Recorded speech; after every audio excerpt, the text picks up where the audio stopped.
querida comunidad de venezolanos en Dubái. En esta oportunidad estamos retomando el tema de las entrevistas y hoy nos acompaña Mariano. Él nos va a hablar un poco del tema ecológico en Venezuela.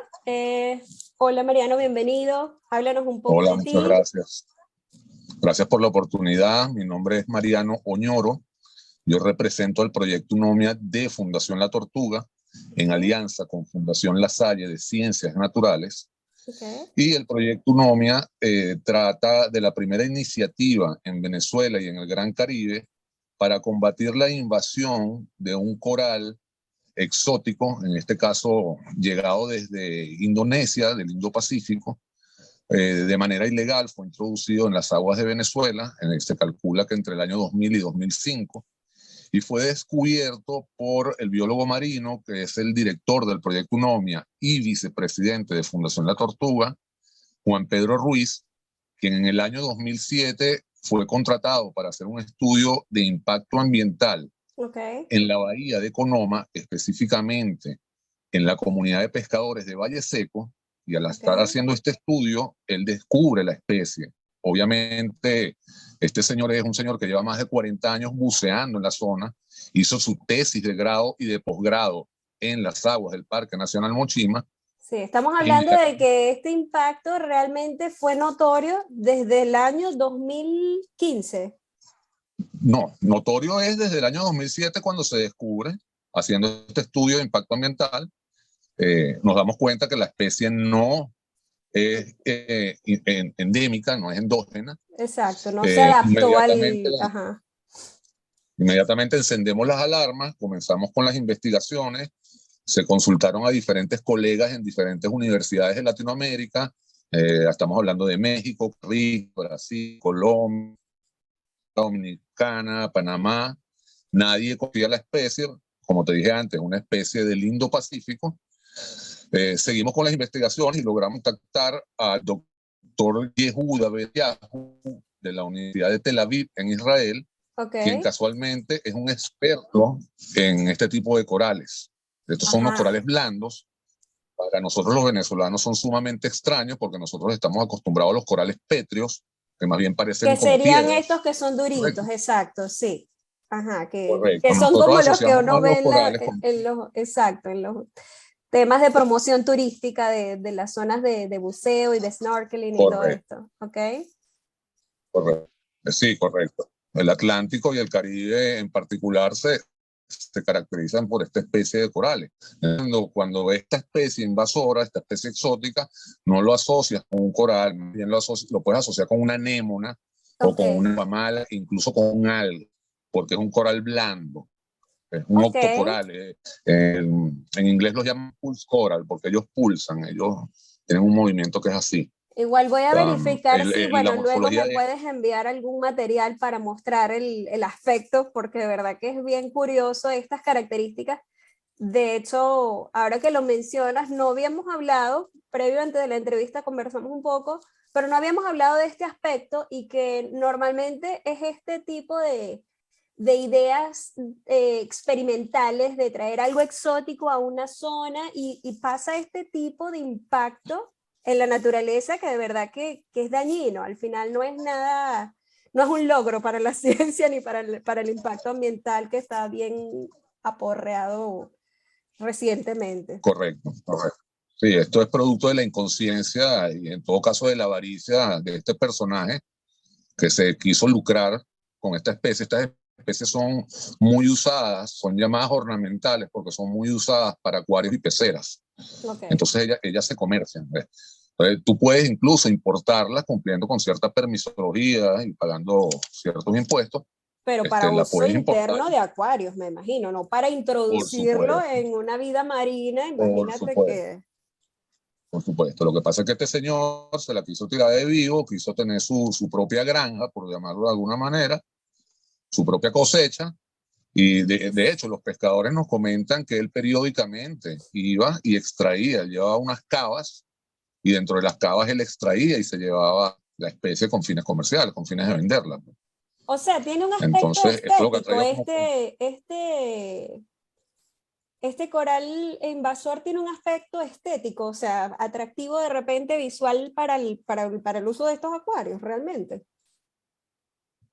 Se pudiera decir. Bueno, para el uso de acuarios, sí.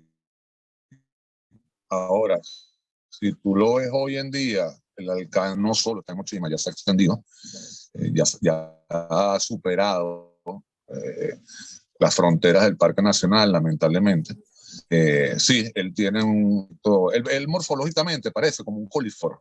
Tú lo ves y él parece como si fuera un coliflor. Como él se mueve, pues como es blando, parece más bien como una aguamala. De hecho, la textura de él es muy gelatinosa. Su composición, digamos, entre un 95 y un 97% es agua. Es decir, que tú al sacarlo del agua y dejar que se deshidrate, pues él pierde el 97% de su tamaño. Queda en nada, pues. En lo que él se seca queda en nada, porque es casi su totalidad agua. Entiendo. Ese impacto que tiene, más allá bueno, del aspecto comercial, en la fauna marina, ¿qué es lo que está ocurriendo? ¿Qué es lo que está ocurriendo en la fauna marina a raíz de este coral invasor? En los peces, en las algas naturales de esa región del Parque Nacional Mochima. Mochima, recordemos para los que no son de Venezuela, es como el área de la costa del Caribe que pertenece a las fronteras venezolanas. Continúa. Ok, aclarando un poquito.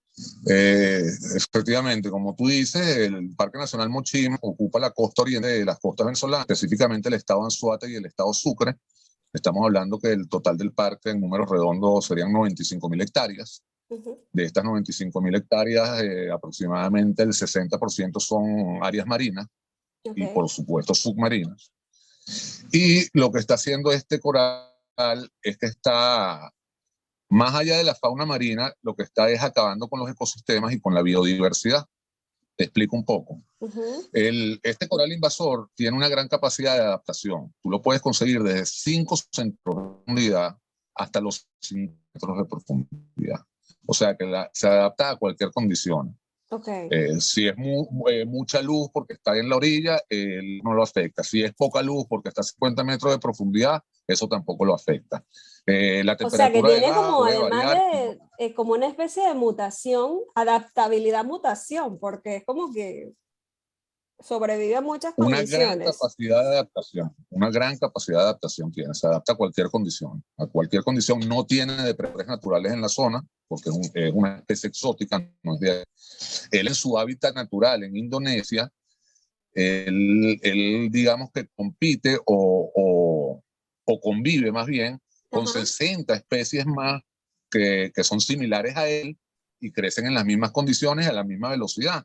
Entonces, esto permite que entre todas las especies se autocontrolen y crezcan de manera controlada. Normal, controlada, exacto. Correcto. Esa es la palabra, controlada. Pero aquí no, ni tiene especies similares que crezcan a su misma velocidad, ni tiene depredadores naturales. Entonces se ha adueñado de los espacios submarinos, particularmente, como dije antes, o principalmente del Parque Nacional Mochima y ya de ciertas zonas del resto del país. Sí, para que te des una idea, un coral pétreo de los nuestros, en condiciones normales, crece de 1 a 5 centímetros al año, en condiciones óptimas. Este coral invasor te puede crecer 1 metro cuadrado cada 2 meses. ¡Wow! Entonces, o sea, imagínate la velocidad de crecimiento. Es sumamente rápido. Entonces, lo que hace es que va escalando, va trepando, va arropando nuestros arrecifes y los asfixia. Entonces, los arrecifes de coral son las zonas de reproducción, son las zonas de cría, son las zonas de hábitat de una cantidad de especies. Claro. Tanto vertebradas como invertebradas. O sea, ahí están los peces, ahí también están los cangrejitos, están los camaroncitos, están las estrellas de mar, están los erizos, en fin, una cantidad de especies que es lo que llamamos biodiversidad de un ecosistema, ¿verdad? El ecosistema marino. Venir esta especie y, correcto, al venir esta especie y digamos tapar su casa, para hablar coloquialmente. Digamos que sí. la tapa, le pone esto como una alfombra que va arropando, va tapando todo. Pues en el caso de los arrecifes de coral, ellos mueren porque no se pueden desplazar. Y en el Claro, caso no, de los vertebrados y los invertebrados, que sí se pueden desplazar, simplemente se van. Entonces migran, estamos viendo una exacto. pérdida monumental de biodiversidad y de Sí, qué fuerte. lo que está pasando. Sí. Oye, bueno, el llamado también es a estas personas que tienen este tipo de inclinación para la protección ambiental, cuando se hacen este tipo de experimentos, más allá de, bueno, yo pienso que ni siquiera fue algo experimental, fue algo más de entretenimiento, netamente, tiene un impacto bastante triste en una zona que era muy virgen y muy conocida por esta fauna espectacular. Y bueno, y me imagino también que ha tenido un impacto en los pescadores que también tenían esa actividad de comercio, para las personas que vendían comida, además no solo de ser sustento para muchas comunidades de esa zona. Bueno, queremos saber aquí cómo surgió la idea de empezar a difundir este mensaje en Dubái.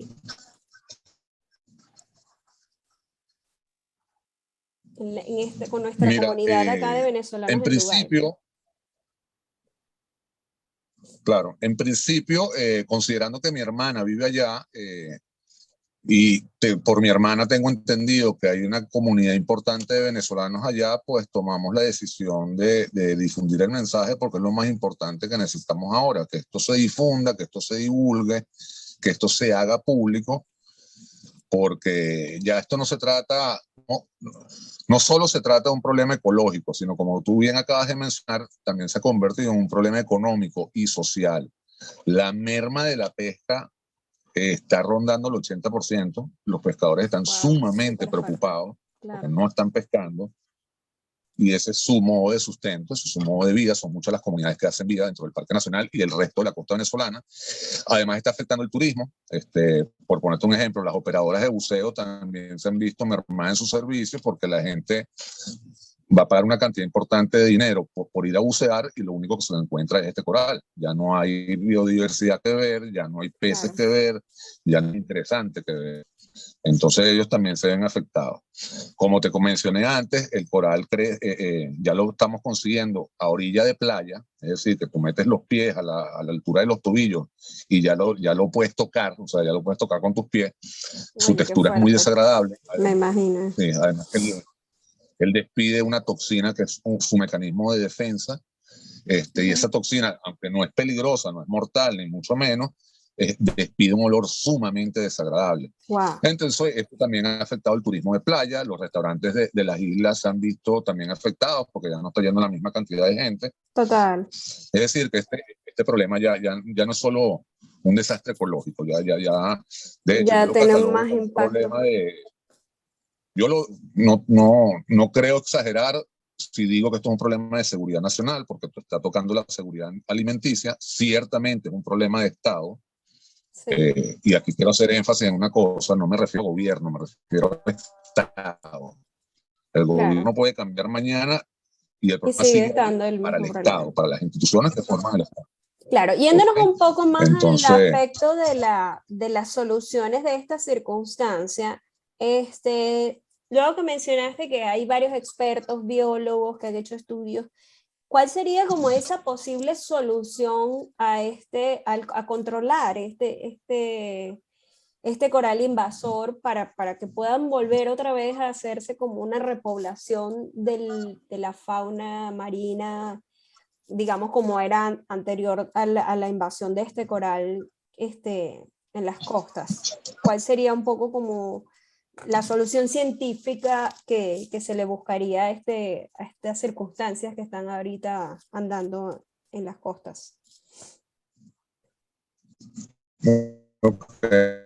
nosotros hemos hecho diferentes experimentos de extracción del coral. Los primeros experimentos fueron pues lo más sencillo, que es la extracción manual. Okay. La vemos muy poco eficiente por el alcance y el impacto que ha tenido hoy en día esta invasión. Ya estamos hablando de muchos metros millones de metros cuadrados. Wow. Entonces no es viable la extracción manual. Actualmente estamos desarrollando un equipo, nos reunimos con un grupo de ingenieros que nos están apoyando y esta gente está desarrollando un equipo con una tecnología, digamos, de vanguardia para hacer esta extracción mecánica. Porque te explico un poco. Claro. Para que te des una idea, si haciendo la extracción manual sacamos 50 metros cuadrados a la semana, con esta extracción mecánica podríamos estar hablando de 60 a 80 metros cuadrados la hora. Claro, Entonces está el avance optimizado sería muy significativo. El avance sería muy significativo. Estos equipos, digamos que ya...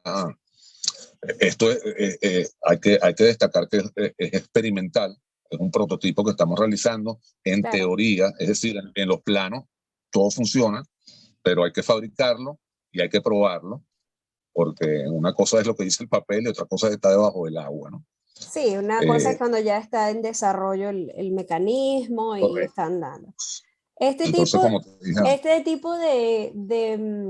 de aparatos que están utilizando, o sea, que expectan, que están esperando, Spanglish aquí ongoing, que tienen de expectativa utilizar para la extracción, ¿están siendo donados? ¿Son partes de las autoridades regionales, locales? ¿Cómo está funcionando eso? no, eso es una iniciativa propia de nosotros. ¿Como como te digo, fundación o como el proyecto? ¿Cómo están andando con eso? bueno, como ambas, porque el proyecto pertenece a la fundación, con todo esto lo estamos desarrollando nosotros con nuestro propio esfuerzo, nuestro propio recurso. Nos gustaría ir más rápido de lo que vamos actualmente, pero bueno, las circunstancias nos obligan a ir al ritmo que estamos yendo. Pues. Claro, en este caso sería también, perdón, disculpa. No te preocupes, quizás con más apoyo, no sé, de parte de ciertas instituciones, incluso empresarios que eventualmente puedan interesarse en apoyar esta iniciativa. Llegar, exacto, a eso quería llegar. Buscando este apoyo de promoción de la iniciativa, ¿tienen pensado, por ejemplo, personas que ayuden como voluntariado? ¿Necesitan ingenieros que desarrollen este tipo de aparatos que vayan a ayudar a la extracción? ¿Necesitan capital? ¿Cómo sería este plan de contrarrestar el impacto de este coral invasor? Correcto. Sí, bueno, necesitamos de todo. Cualquier operación de trabajo en el mar implica dinero, porque todo lo del mundo náutico es costoso por los mismos materiales que se usan, ¿no? Son cosas que se deterioran por el salitre, por la profundidad, la presión, en fin, determinadas circunstancias. Ciertamente nosotros tenemos un plan de acción. Para ejecutar ese plan de acción necesitamos ciertos recursos y necesitamos también recurso humano, correcto, no solo recurso monetario. Okay. Nosotros en principio, pensando en los venezolanos en el exterior, que hoy suman alrededor de 6 millones de personas, decidimos abrir una plataforma en el GoFundMe para que, digamos que si el 1% de esos 6 millones se solidariza con el proyecto y hace un pequeño aporte de, digamos, $10 cada uno, nosotros podríamos hacer avances gigantescos. También hemos pensado en un futuro, todavía no estamos preparados para eso, pero digamos que eso es la fase 2, hacer de esto un tema internacional donde puedan venir expertos de otros países a dar su punto de vista y a poner su granito de arena para esto. Pero como te digo, eso lleva una logística, implica una logística a la cual todavía no estamos preparados. Claro. La tercera fase de este proyecto sería, una vez que nosotros podamos recuperar algunas zonas, porque esto hay que decirlo también, claro. El impacto ha sido tal que hay zonas que lamentablemente ya no son recuperables, sin embargo pueden ser controladas para que no se siga expandiendo, ¿okay? Pero las zonas que sí se pueden recuperarlas, limpiarlas, y entonces vamos a la fase 3, que sería el resembrado de las especies nativas. Exacto. Pero ya estamos hablando de aquí unos añitos. Claro. Bueno, entonces vamos a colocar igualmente, junto a la entrevista,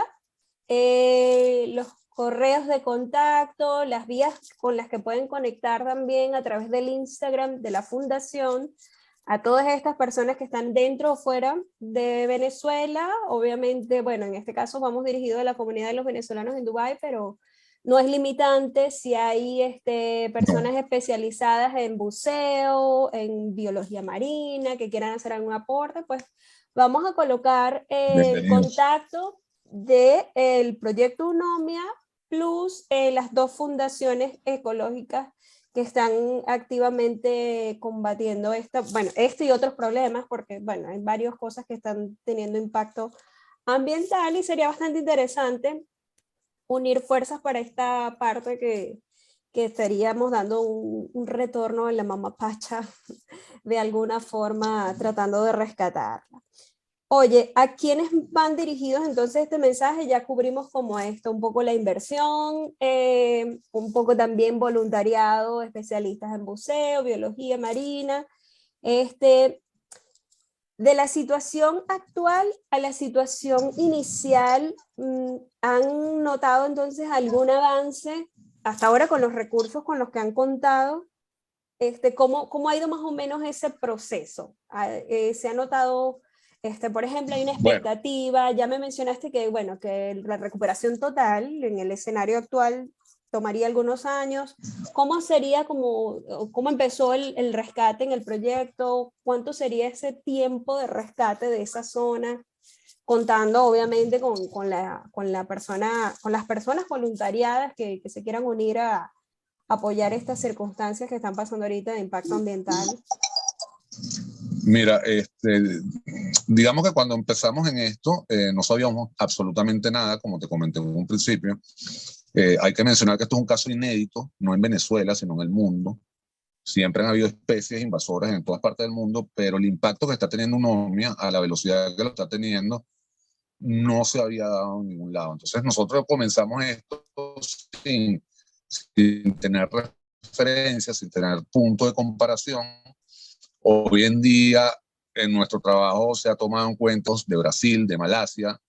En julio del pasado mes de julio hubo un simposio del 15º Congreso de Arte de Coral en Alemania, y nuestro trabajo salió a relucir ahí. Nos sentimos muy orgullosos de eso, porque claro, desde que comenzamos sin saber nada a lo que sabemos hoy, pues se han dado grandes pasos. Sin embargo, también nos preocupa que este coral se ha desplazado 600 kilómetros hacia el occidente del país, ya está en las costas de Falcón, está a 160 kilómetros de las costas de Aruba, Bonaire y Curazao. Si ya se desplazó 600 de oriente a occidente, imagínate llegar a aguas internacionales a 160 kilómetros, está a 300 kilómetros de la costa colombiana. Terrible. Que esa es la parte que nos preocupa, ¿no? Queremos lograr ser el muro de contención para evitar que esta especie siga expandiéndose hacia el resto del Caribe, y por supuesto combatirla.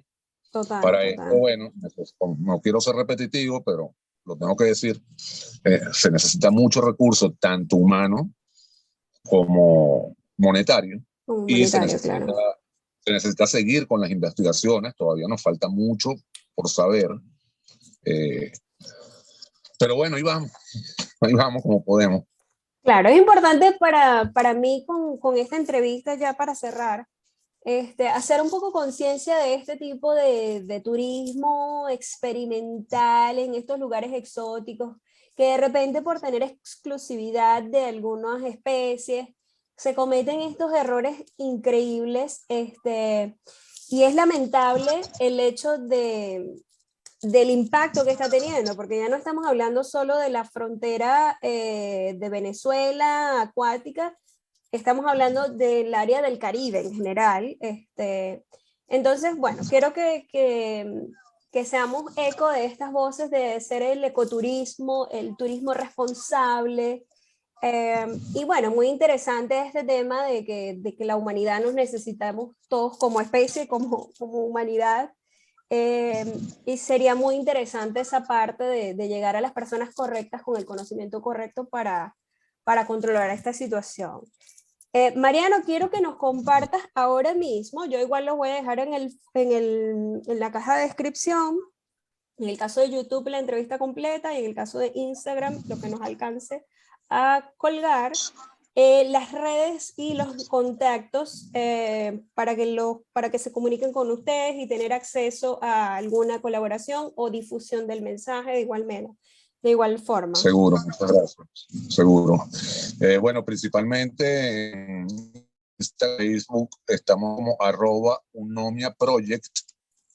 Ok, también tienen el Instagram de Fundación La Tortuga, la página web de Fundación La Tortuga también tiene información. En lo personal, yo como coordinador del proyecto les puedo dar mi número, 0412-091-3874. Lo vamos a colocar con el código de área. Para que me escriban por WhatsApp. Exacto. Correcto, así el +58 412 091-3874, correcto. Perfecto. Estamos a su orden para cualquier duda, cualquier información que requieran. Los invito a seguir el Instagram. Hay muchísima información, hay videos, hay fotografías, hay charlas también. El que se quiera empapar del asunto, ahí está el Instagram. Le recordamos entonces. Y te agradezco muchísimo. No, por favor, si yo soy de esa zona. De verdad, muchísimas gracias. Nos ayudan muchísimo estos canales de difusión. Bueno, inshallah que vayamos a lograr el objetivo de controlar la situación y bueno, te agradezco a ti también por el tiempo para explicar, porque bueno, a veces este tipo de conversaciones no son tan fáciles de explicar paso a paso, el impacto. Recordamos que el proyecto Unomia viene por el nombre de este coral invasor, pero bueno, como ya lo mencionamos, pueden contactarlo, vamos a colocar los datos acá. Entonces, bueno, espero que hayan disfrutado de la entrevista. Pronto continuaremos creando más contenido, que tengan un feliz día, feliz tarde o feliz noche, dependiendo de la hora en la que estén viendo este contenido. Chao, chao.